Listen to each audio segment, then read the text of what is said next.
Bota em 7 segundos. Cliquei, pode começar a contar.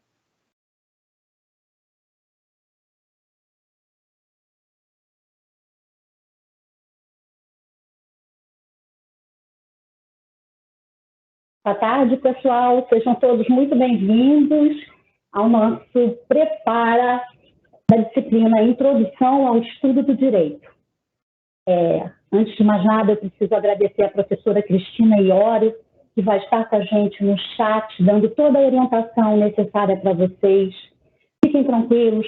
Ao final, ela vai disponibilizar o link de acesso para que vocês preencham o formulário de presença. Vocês terão, depois do término da transmissão, mais 20 minutos para preencherem. Então, muita calma nesse momento. Vamos prestar atenção no conteúdo que vai ser revisado e vamos dar início. Quero agradecer também a toda a equipe do Prepara, que sem eles a gente não conseguiria fazer valer o nosso trabalho. Vamos iniciar? 12 horas, 15 minutos, hora de Brasília, direto dos estúdios no Rio de Janeiro, Barra da Tijuca. Professora Patrícia Penan, iniciando. Opa, vamos passar aqui. Estamos tendo uma... Deixa eu ver se eu consigo. Iniciando seus trabalhos. Queridos, vamos tratar hoje de alguns conteúdos importantíssimos para a nossa disciplina. Observem que nós temos duas temáticas: fundamentos do direito e teorias do direito. Quando o assunto for fundamentos do direito, nós vamos abordar o direito enquanto ciência social, o direito, a moral, os costumes e religião, direito e política. Depois, passaremos às definições básicas da dogmática jurídica e vamos revisitar os conceitos de direito objetivo, subjetivo, material, processual e os ramos do direito público e privado. Bom, ao passarmos para as teorias do direito, vamos tratar do justnaturalismo, do positivismo, vamos compreender esse raciocínio crítico acerca do positivismo à luz de Kelsen, pai do chamado positivismo normativo, e vamos orientá-los para que vocês tenham acesso ao conteúdo digital em relação à fala de John Austin, Herbert Hart, lá no tema 2, módulo 3, ok? Vamos iniciar, então. E não poderia ser diferente. A professora Patrícia resolveu iniciar a sua revisão trazendo para todo o Brasil uma premissa básica no direito: compreender a expressão ubi societas ibius, ubius ib societas. Observem, onde houver uma sociedade, haverá um direito. Onde houver um direito, haverá uma sociedade.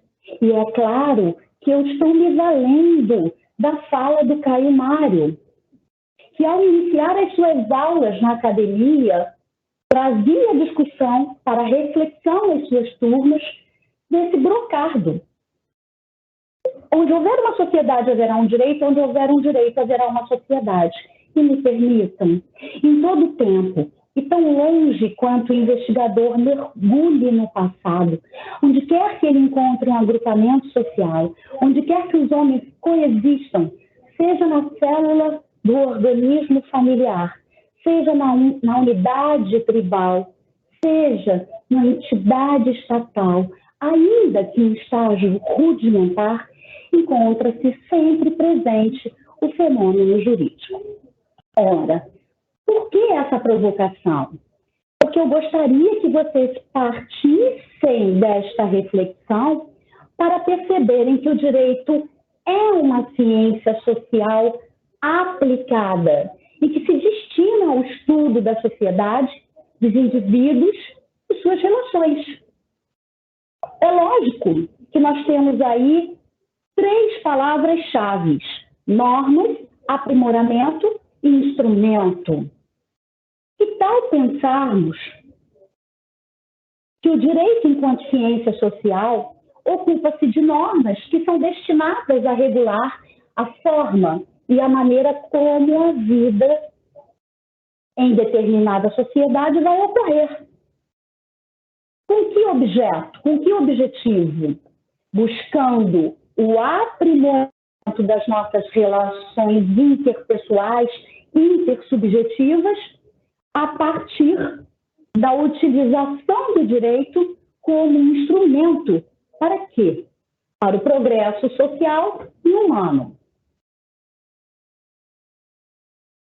É claro que o direito é uma ciência social diferente das ciências empíricas. Observem a correlação que ora estabeleço. Temos aí as ciências empíricas, que vão tratar da observação, experimentação de fenômenos e objetos naturais, tendo origem na experiência sensorial. Os maiores representantes foram Thomas Hobbes e Francis Bacon. E nós temos disciplinas como física, química, astronomia, ciências biológicas. Já as ciências sociais, a que fazemos referência ao direito, vai tratar do estudo da sociedade, dos indivíduos e suas relações. Temos como maiores expoentes Marx, Weber e Durkheim. É claro que o direito se apresenta como ciência social, além da história, da geografia, da sociologia, da antropologia, da economia, da psicologia. Ok, meus caros? Então, o direito é uma ciência social. Ok. Passemos aos conceitos de direito, moral, costumes e religião.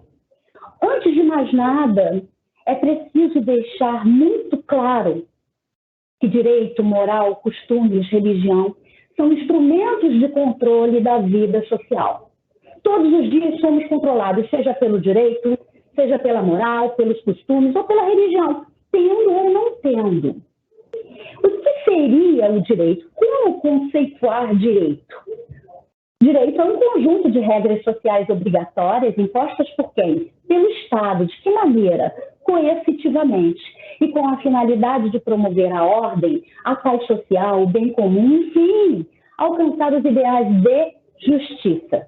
Ora, se justiça é dar a cada um o que é seu nas lições de Ulpiano, jurisconsulto romano, ao dar para cada cidadão o que é seu, nós estamos promovendo uma ideia de ordem, de paz social, de segurança nas relações, de bem comum.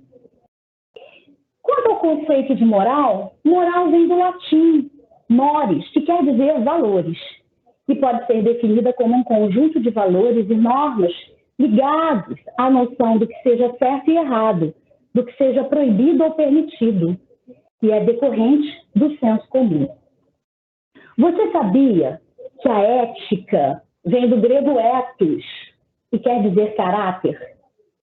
Ética é uma ciência da área da filosofia que busca problematizar as questões relativas aos costumes e à moral de uma sociedade, é claro, sem recorrer ao senso comum. O que é importante que o meu aluno hoje perceba? Que a ética é uma ciência da área da filosofia. E, a bem da verdade, tem contido dentro do seu conjunto a moral, ok? A moral, então, está contida dentro da ética enquanto ciência. E moral significa valores. Aquilo que eu posso ou não fazer. O que está certo ou não errado. E decorre do senso comum.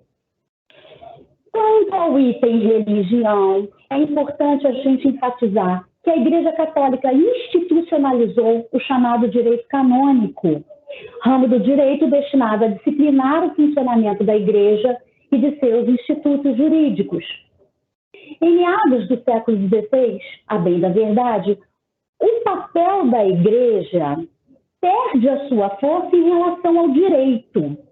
Surgiram as ordens jurídicas institucionalizadas com poderes para editar normas e prever mecanismos para sua exigibilidade. Contudo, a influência cultural da religião ainda é bastante sentida na formação e interpretação do direito. A título de exemplo, verificamos o papel religioso na formação da disciplina do direito das famílias, notadamente no que diz respeito à adoção, à união estável. Bom, dando continuidade aos nossos instrumentos que controlam a vida em sociedade, alcançamos o conceito de costume. Que vem a ser costume, professora? Costume é prática de ato reiterada na sociedade, repetida na sociedade.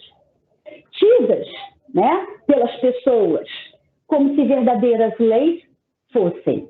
Costume é a fonte do direito. Além de ser uma regra de comportamento social, ele se traduz na ideia de fonte do direito. Há dois elementos essenciais caracterizadores dos costumes. Primeiro, o uso reiterado, repetido na sociedade. E o segundo, a aceitação pelo grupo social como uma norma jurídica. Somos nós que damos um caráter de obrigatoriedade daquela conduta costumeira na sociedade. Mas a história não termina aí. A doutrina nos fornece 3 tipos de costumes: o costume secundum legem, o costume praeter legem e o costume contra legem. Seria um costume secundum legem aquele que está de acordo com a lei e que foi transformado em lei ou a própria lei o autoriza. O praeter legem é o costume que vai além da lei, previsto no artigo 4º da LINDB, da Lei de Introdução às Normas do Direito Brasileiro. E ele, a bem da verdade, se destina a suprir lacunas de índole normativa. Já já eu volto nele. Para finalizar uma explanação geral, o costume contra legem, o próprio nome já me remete à ideia, é aquele contrário à ordem jurídica. Por quê? Porque ele se choca com um dispositivo expresso no ordenamento. Pois bem, o costume segundo a lei poderia ser, a bem da verdade, a possibilidade da gente ter tornado lei as filas dos bancos, filas para idosos.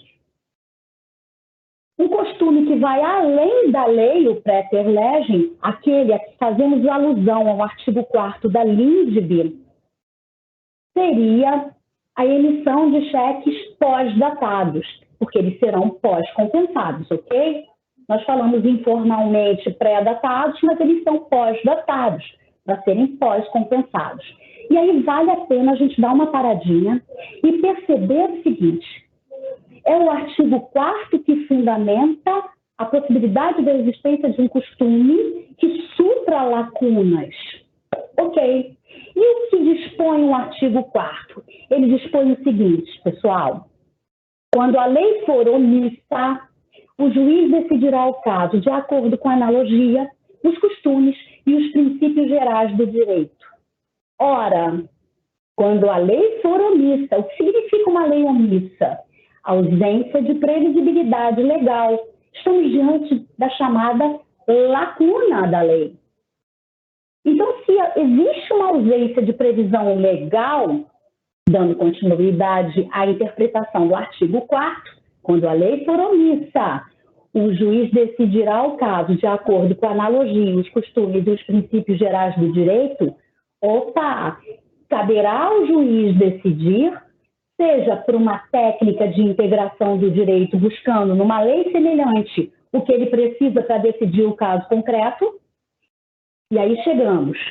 Ele pode decidir também pelos costumes ou, finalmente, por um princípio geral do direito, que são enunciações normativas de caráter genérico. Por ora, o que nos interessa é perceber que, estando um juiz diante de uma ausência de previsão legal, ele ainda assim pode e deve decidir, né? Ele deve decidir valendo-se da analogia, dos costumes e dos princípios gerais do direito. Vale a pena só registrar que esta ordem é taxativa, é necessária. Primeiro, ele vai a uma lei análoga, não havendo uma lei semelhante, ele passa ao plano B, que são os costumes, e, por fim, deverá decidir, nem que seja por um princípio geral do direito. Mais adiante, né, no transcorrer do curso, vocês vão tratar desse assunto em aulas futuras. E o costume contra a legem? Bom, professora, se o secundo legem e o préter legem possuem admissibilidade jurídica, são admitidos pelo direito, o costume contra a legem me remete a uma ideia de inadmissibilidade. É inadmissível que um costume que contrarie uma norma tenha ou seja aceito juridicamente, vocês não concordam? E aí, como consequência, eu pergunto, costume contra a lei revogaria uma lei? A resposta é negativa. É evidente que não. Não há possibilidade de um costume que contraria a lei que ele venha revogar esta lei. Até porque, meus caros, a Lei de Introdução às Normas do Direito Brasileiro, em seu artigo 2º, dispõe o seguinte: não se destinando a vigência temporária, ou seja, não sendo caso de lei temporária, a lei terá vigor até que outra lei a modifique ou revogue. Costume não é lei, nós vimos agora que costume é prática de ato reiterado, repetido na sociedade e tidos pela sociedade como se verdadeiras leis fossem. Então, costume contra a legem não pode revogar a lei. Primeiro, porque não pode haver admissibilidade jurídica. Segundo, o nosso ordenamento jurídico vigente não admite que um costume possa revogar uma lei. Uma lei, por força da interpretação do artigo 2º da LINSB, só pode ser revogada por outra lei. Lei posterior revoga anterior, lei posterior revoga anterior, lei posterior revoga anterior. Em momento algum, o legislador fez alusão a um costume poder revogar uma lei. Ah, mas professora, um costume pode levar uma lei a cair em desuso, que é a falta de receptividade dela na sociedade? Pode. Ela pode cair em desuso, mas isso não implica na revogação da lei, porque ela só pode ser revogada por outra lei. Último instrumento de controle da vida em sociedade, a política. E a gente já começa questionando, refletindo, o direito é política? Bom, eu tenho que dizer para vocês que a linha que separa o direito e a política se torna cada vez mais tênue. As discussões sobre o assunto afirmam que o direito, tomado como um todo, pertence à política. Ele é um conjunto de fenômenos e, como tal, o direito integra sempre um projeto político concreto. Nesse sentido, pode-se dizer que o direito constitui uma forma estilizada de se praticar a política. E, de fato, meus caros, os indivíduos que determinam o que o direito é, as suas dimensões, tanto intelectual quanto prática, interferem decisivamente na vida da sociedade e nas atividades do próprio Estado. E não é à toa que nós esbarramos em expressões como ativismo judicial e judicialização da política. O que vem a ser o ativismo judicial? É um termo técnico, utilizado para definir a atuação expansiva do judiciário ao interferir em decisões de outros poderes. E o que seria a judicialização, professora? Consiste na transferência de decisão de questões políticas de maior relevância para que o judiciário decida. Concluindo, os juízes, coadjuvados por advogados dos setores público e privado, vão atuar no sentido de sedimentar ou reformar as normas da política e suas projeções em instituições vivas. Esses indivíduos são agentes da comunidade política. Dando seguimento aos nossos estudos, passamos para o tema definições básicas da dogmática jurídica. Meus caros, nós precisamos compreender os conceitos de direito objetivo e subjetivo. Observem, eu coloco para vocês uma fotografia. Vamos observar o que essa fotografia descreve, em primeiro lugar. Nós temos aí, professora, uma audiência acontecendo, né? Não sabemos se é uma audiência de conciliação ou instrução e julgamento, mas é fato que estamos diante de uma audiência.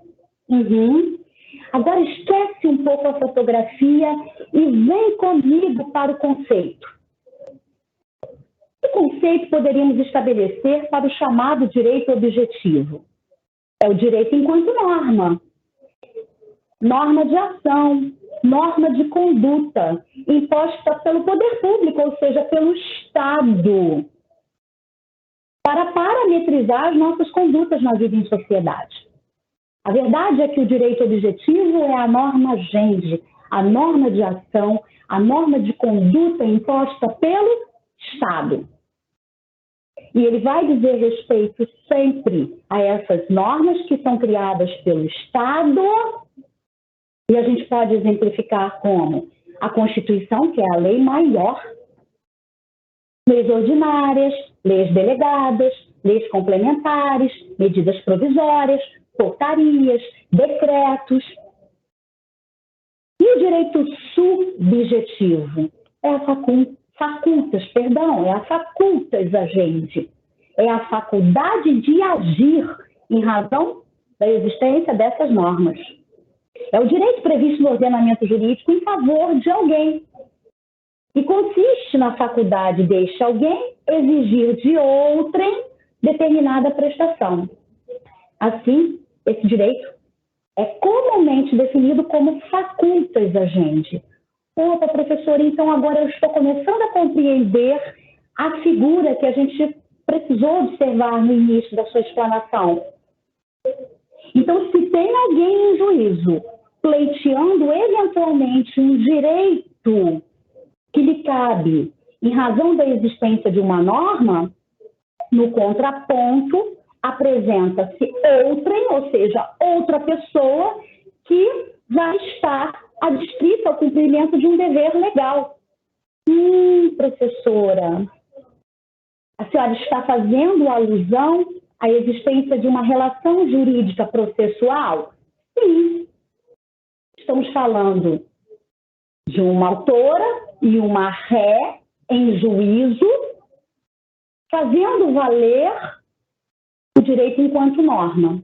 Ora, se alguém titulariza direitos e pretende algo na esfera jurídica de outrem, nós estamos estabelecendo aí o direito subjetivo relacionado ao titular do direito. O titular do direito faz valer o seu direito subjetivo, pretendendo algo na esfera jurídica de outrem. O direito é bilateral. Ele vai se estabelecer entre partes, sujeito ativo, sujeito passivo.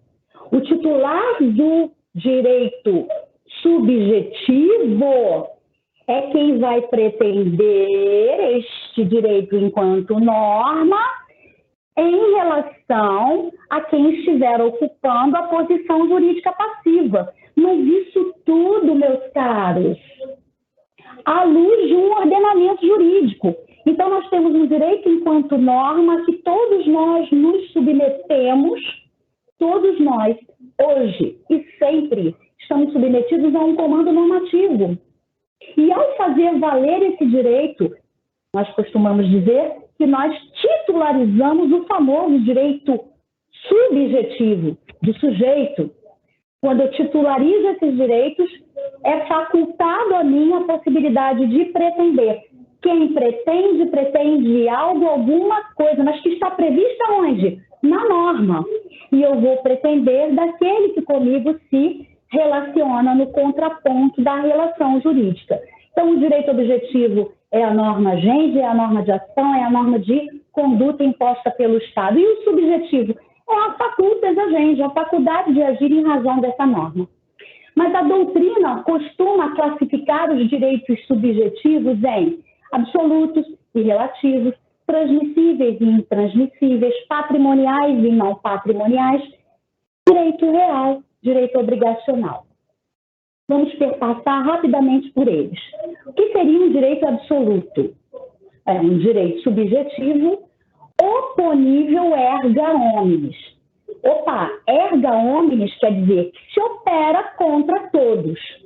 Então, o titular desse direito absoluto tem a possibilidade de exigir que a sociedade se abstenha da prática de um ato lesivo aos seus interesses, mas os seus interesses que são conferidos pela norma. Que tal pensarmos no direito de propriedade? Como direitos reais, que estão elencados no 1225 do Código Civil, o direito de propriedade é um direito absoluto exercido por mim neste momento. E por qualquer um de vocês, imaginemos assim. Neste exato momento, eu estou aqui ministrando o Prepara AV1, revisando alguns conceitos importantes. Entretanto, ninguém está autorizado a adentrar na minha casa, na minha propriedade neste momento. Ninguém. Isso significa dizer que eu exerço a titularidade do meu bem contra todos.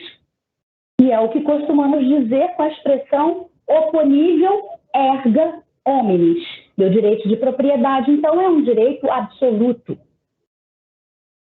Já o direito relativo, no contraponto da existência do direito absoluto, é aquele oponível em relação a pessoas determinadas na relação jurídica, como é o caso dos direitos de crédito. Explico. Vou me colocar num exemplo. Que tal vocês perceberem que numa relação creditícia, a professora Patrícia deve ao banco X, a título de utilização do cheque especial, R$5.000. Opa! Quem é o meu credor? Quem titulariza o direito subjetivo, podendo pretender, ou seja, cobrar de outrem, que é a professora Patrícia, um quantum, o que é devido, com juros, correção, isso a gente já conhece, né? É doloroso. Ok. Quem? O banco X. Então, quando nós traçamos essa relação jurídica para que vocês entendam que o direito relativo é aquele oponível de maneira relativizada, erga singuli, ou seja, pessoas determinadas, porque eu sou capaz de individualizar quais pessoas estão naquela relação jurídica. O banco não pode cobrar de todo mundo a minha dívida. Ela é relativizada nesta relação jurídica creditícia, obrigacional, né? O banco é o meu credor, eu, enquanto devedora, preciso saldar a minha dívida com o banco. Então, nós temos aí um exemplo de direito relativo, determinando as pessoas envolvidas. No absoluto, o número é indeterminável, porque ele é oponível erga omnes. Quanto ao direito transmissível, fica fácil, a palavra já me remete à ideia. É aquele passível de alienação por seu titular. Então, a minha propriedade pode ser alienada? Pode, eu posso vendê-la, eu posso doá-la. E aí vocês percebem que ela está sendo transmitida a outra pessoa. E o direito intransmissível?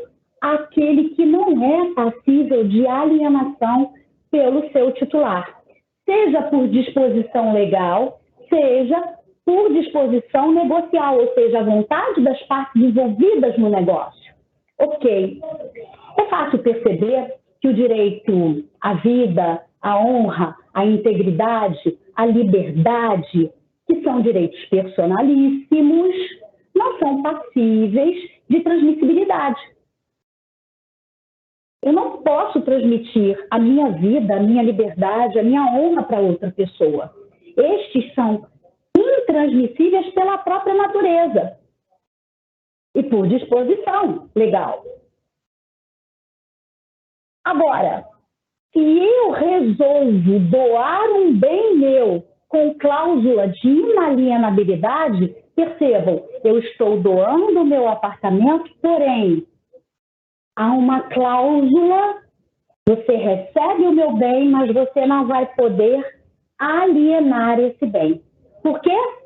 Porque por disposição negocial, ou seja, pela vontade das partes ali envolvidas, há uma cláusula de inalienabilidade, ou seja, eu torno aquele bem que a princípio poderia ser alienado inalienável, intransmissível, ok?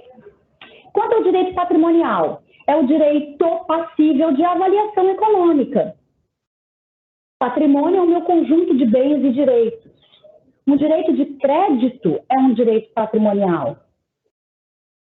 Ele é apreciável economicamente. Aquela dívida que eu contraí com o banco, além dela ser relativa, ela também é patrimonial. E quanto ao direito não patrimonial, esse não possui a possibilidade de ser aferível economicamente. Os direitos da personalidade não são aferíveis economicamente. Quanto vale a sua vida, a sua honra, a sua liberdade? Ah, mas professora, se eventualmente houver uma relação jurídica processual onde o autor venha pleitear a reparação do dano, o juiz vai mensurar, gostei da palavra, mensurar, dentre o mínimo e o máximo, e vai atribuir um valor que deverá ser pago a título de danos morais. Ok, perfeito. Mas ainda assim a sua honra não tem preço, a sua vida não tem preço. O que está havendo é uma mensuração, porque o que se quer e o que a lei defere é a possibilidade da gente discutir a reparação do dano.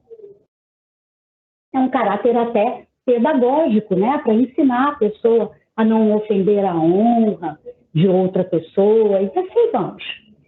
Direito real diz respeito à relação jurídica entre a pessoa e o bem. Real que incide sobre réis, coisas.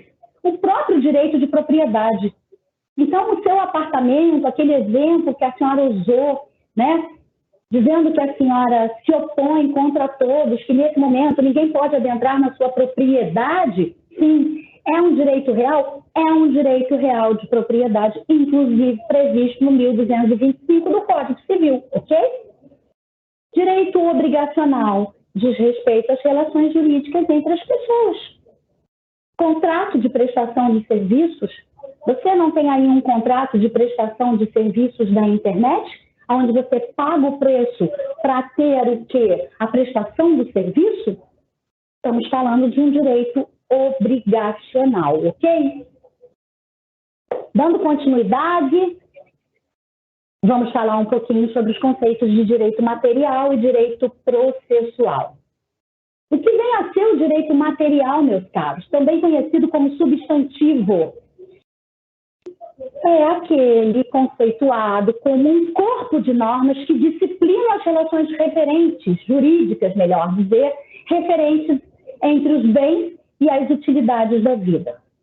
Reúne normas de conduta social que definem os direitos e deveres das pessoas em suas relações.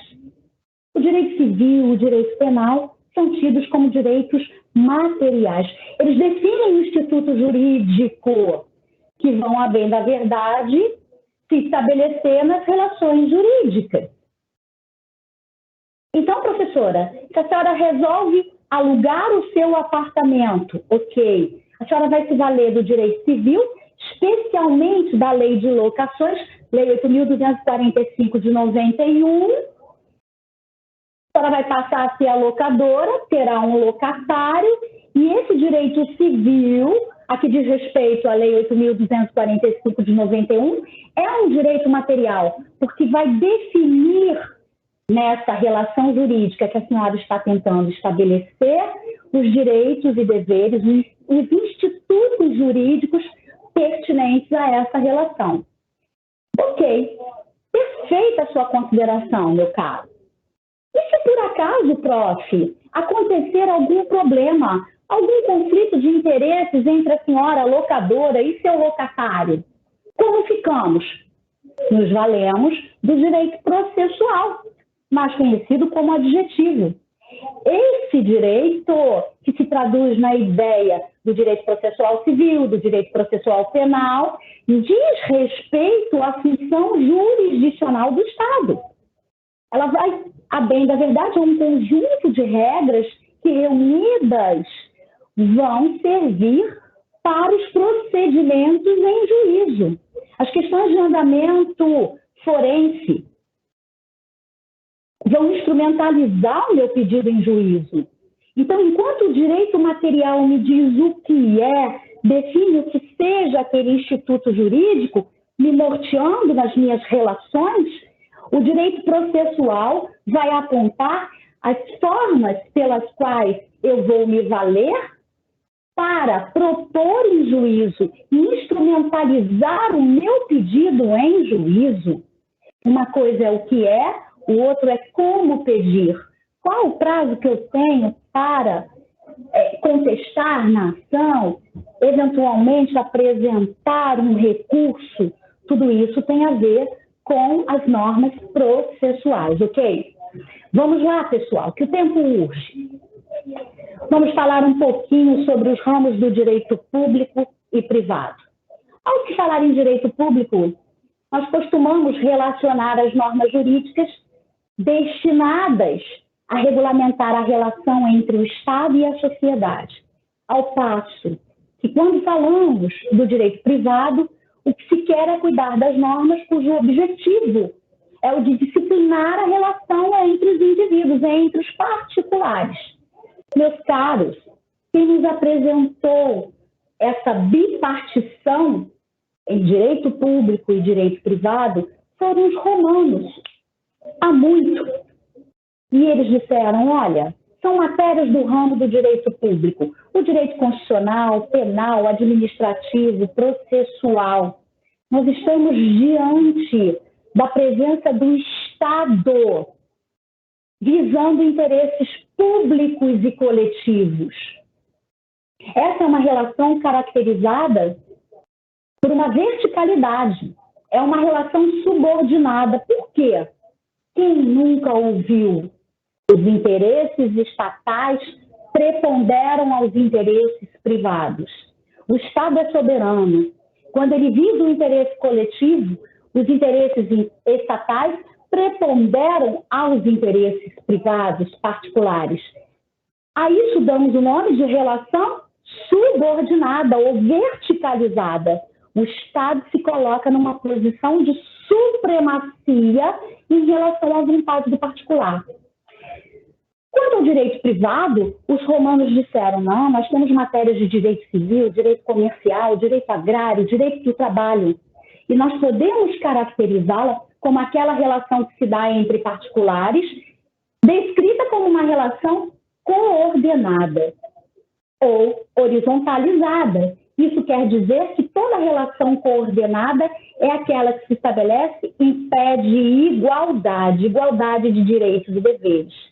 Então, o meu contrato de locação é da matéria do direito privado, porque eu estou falando de direito civil, e locador e locatário encontram-se em pé de igualdade de direitos e deveres.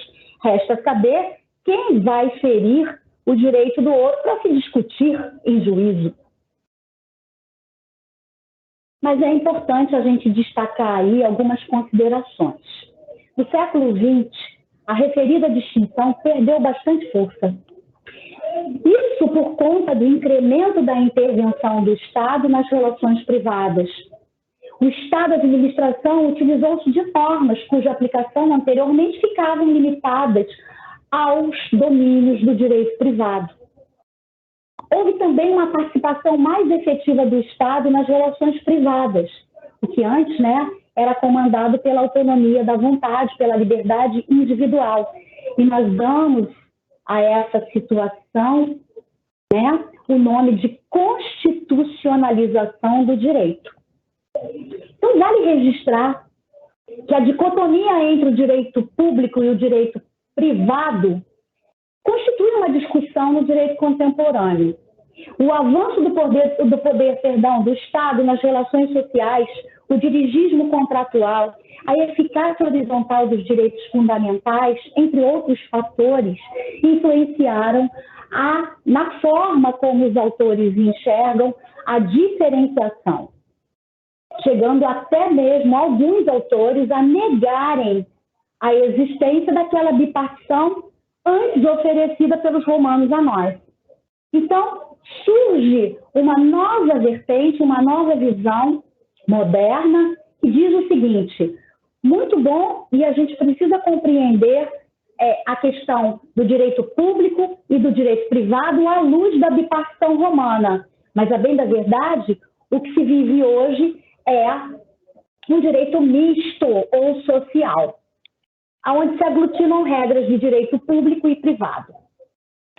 Avançando nos nossos estudos, porque estamos quase lá, né?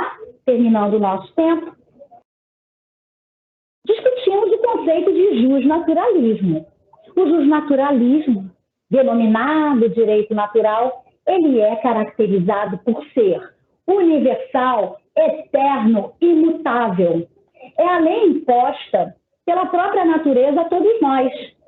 Esta corrente defende que o direito é independente da vontade humana. Ele existe antes mesmo do homem e acima das leis do homem. Para os justnaturalistas, o direito é algo natural e tem como pressupostos os valores do ser humano e vai buscar sempre os ideais de justiça, dar a cada um o que é seu no sentido de garantir. Vamos fazer aí uma passagem por momentos na cronologia dos tempos, ok? Então vamos destacando. Na Antiguidade Clássica, esse direito nasce a partir do surgimento das reflexões filosóficas na Grécia Antiga, resultado das concepções teológicas e da racionalização de dogmas religiosos. Aristóteles, discípulo de Platão, é apontado como o pai espiritual do direito natural. Ele defendeu a existência de um justo por natureza ao fazer a distinção daquilo que ele denominou como justo por lei. Na Idade Média, o direito natural se desenvolve por meio de teólogos e canonistas, estudiosos e intérpretes das leis divinas. Surge, então, a escolástica, que é a escola do pensamento cristão, que vocês estudam lá em filosofia. Com Tomás de Aquino, esse direito atingiu noções que perduram até os dias atuais. Para ele, a lei tem que ser justa, honesta, possível, útil, necessária, conveniente ao seu lugar e tempo, conforme os costumes. Evoluímos de um direito natural baseado nas experiências e tradições cósmicas e teológicas para um direito natural pautado na razão, na racionalidade humana. No entanto, a dinâmica da vida social foi aos poucos tornando o justnaturalismo obsoleto, abrindo espaço para o surgimento e desenvolvimento do positivismo jurídico. E o que vem a ser o juspositivismo? Essa corrente surge da preocupação de se estudar o direito posto por uma autoridade. É o famoso ius positum. Nós podemos afirmar que ser positivista significa escolher como objeto o estudo, escolher como objeto de estudo, isso, o direito posto por uma autoridade. O positivismo jurídico se relaciona com um processo histórico de substituição das normas de origem religiosa e costumeira pelas leis estatais nas sociedades. Nesse sentido, vale destacar que o direito positivo é o direito institucionalizado. Isso quer dizer imposto pelo Estado. De que maneira? Coercitivamente. E posto a viger em dado momento e época. Bom, não poderíamos deixar de falar de Hans Kelsen, que é o autor da consagrada obra Teoria Pura do Direito, considerado o pai do positivismo normativo. E ele define o direito como uma ciência das normas.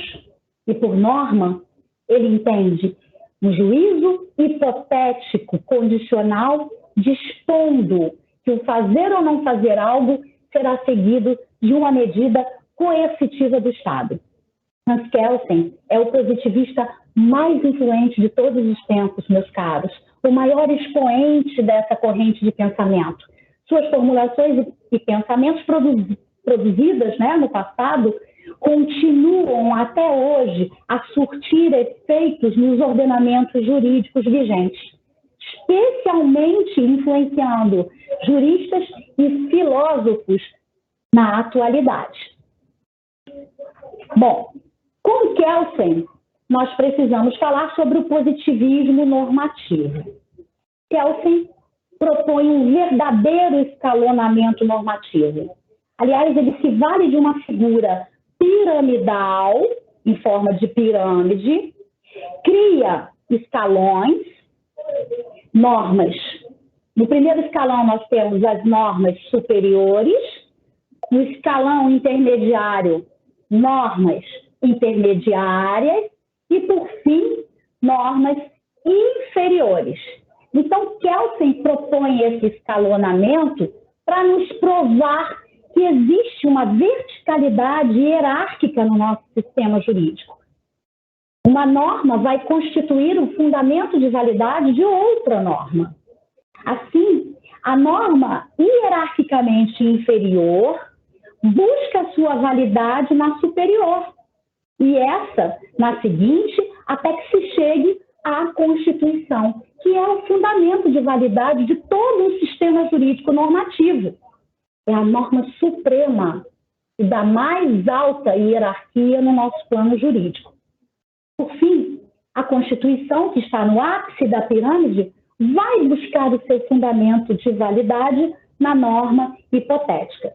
Então, lembrem-se que a norma inferior busca fundamento de validade na norma imediatamente superior a ela, até que se chegue à Constituição Federal, que é a lei das leis de um país. A isso dá-se o nome de positivismo normativo de Kelsen, onde ele optou por um escalonamento das normas jurídicas, verticalizando esta ordem. Bom, ainda sobre esse assunto, eu sugiro que vocês complementem os seus estudos revisitando esse tópico no conteúdo digital na sala de aula virtual, tema 2, módulo 2. Existem correntes de pensamentos originadas de grandes nomes do positivismo. O imperativismo de John Austin, o positivismo sociológico de Herbert Hart e o positivismo normativo de Hans Kelsen. Então, vale destacar agora, concluindo, né, que esse justnaturalismo e esse positivismo clássicos que nós vimos agora foram, num dado momento, considerados insuficientes para atender às demandas com as quais o direito é chamado a lidar na atualidade. Eis que surge o famoso pós-positivismo jurídico, justamente porque o justnaturalismo e o positivismo clássico se tornaram insuficientes para lidar com determinadas situações fáticas da atualidade. Surge, então, o pós-positivismo jurídico, que é uma nova teorização que busca superar, conciliando os problemas em razão da evolução e da complexidade das relações sociais. São correntes de pensamento que surgem no pós-positivismo, o direito como integridade, de Dawkins, teoria discursiva do direito, em Alex, e teoria tridimensional do direito, do nosso querido Miguel Reale. Vamos abordar o pós-positivismo a partir dos estudos da teoria tridimensional do Miguel Reale. Ok? Já estamos terminando. Reale formula, né, a sua compreensão do direito enquanto um fenômeno jurídico-social. E ele correlaciona 3 fatores interdependentes que tornam o direito uma estrutura social axiológico-normativa, ou seja, uma estrutura social pautada em fato, valor e norma, e que lhes são indispensáveis.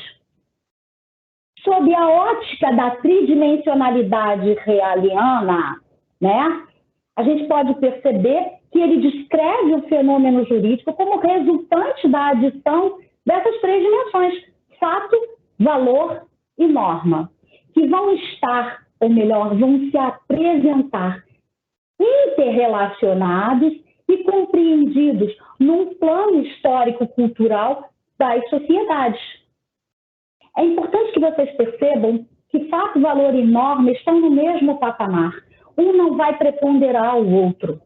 Na verdade, o fenômeno jurídico para Reale é descrito como resultante da adição dessas três dimensões: fato, valor e norma. Fato, valor e norma. A norma é o elemento que integra o fato ao valor, descrevendo um fenômeno como jurídico. Se só tivéssemos fato e valor, estaríamos descrevendo um fenômeno meramente social.